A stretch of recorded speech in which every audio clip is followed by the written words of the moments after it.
kakain. Kapag kami nanonood, paparelax si Bossing. Kailangan din ng pera sa electric. Pero ang iba, libre na. Kape muna ka.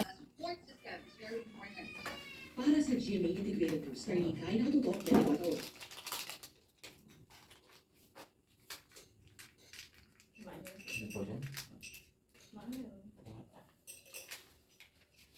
May stress ako dito eh. Hindi lang pera nakaka-stress ha. Hindi lahat pera, stress. Ito, TV nakaka-stress.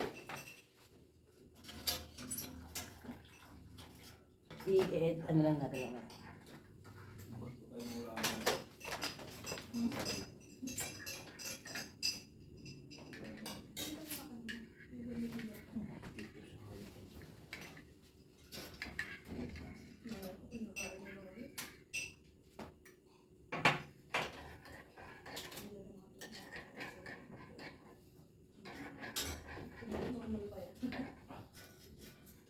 Normal na yan.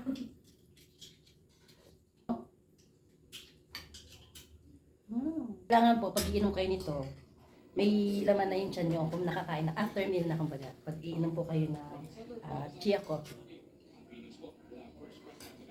Wala naman po siyang specific na time, basta po, kung gusto po uminom umaga, tanghali, gabi, kahit gabi. Basta after meal. Dahil ito. Sabi mo muna. Ba't ang daming latak? Ang daming dumi yung salain mo. Hindi, ang dumi. Grabe mo na.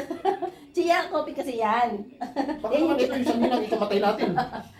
Eh dumi eh, iniinom mo yung mga dumi. Yan yung chia coffee. Hindi pa. Tinapay ka, hinuhugasan pa bago ngayon yung mga latak na dyan. Sarap. Sarap mukha mo, masarap. Pumutang rin ha. Oh. Masarap siya para siyang sago na maliliit.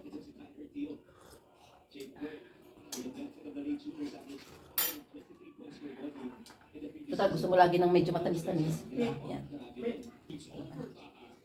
Uy, susi! Kapal ng mukha mo. Dati pinagkakapehan mo, plastic lang eh. Wala pang ano, ngayon may pag-ganon-ganon ka pa sa platito.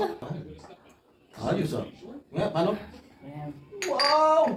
Ala doon! Ang pagkakaiba nung araw at saka ngayon. Nung araw, nagkakape kami plastic na baso. Ngayon oh, may sapin pang platito. Kapal na mukha. Iya.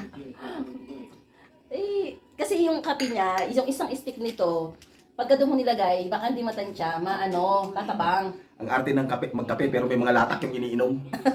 Baka kala ko ano latak yun. Dito. Chia seed yun. Pero masarap. Paano yung sa ano? Yung dragon fruit? Oo. Yung buto-buto yung dragon fruit.